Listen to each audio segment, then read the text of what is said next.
Hello everyone, this is Trainman1993, and today we're going to be looking at a train haul that I got from my local hobby store called Andrews Shopping Center in Howland Corners, Ohio.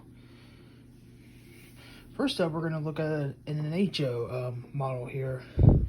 This is a Willing and Lake Erie 100-ton 3-bay hopper from Bachman.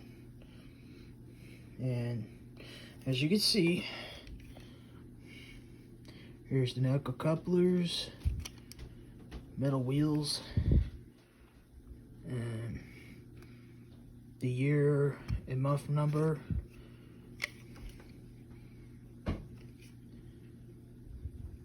So, really nice model though. I gotta still put those things together, which they are right here though.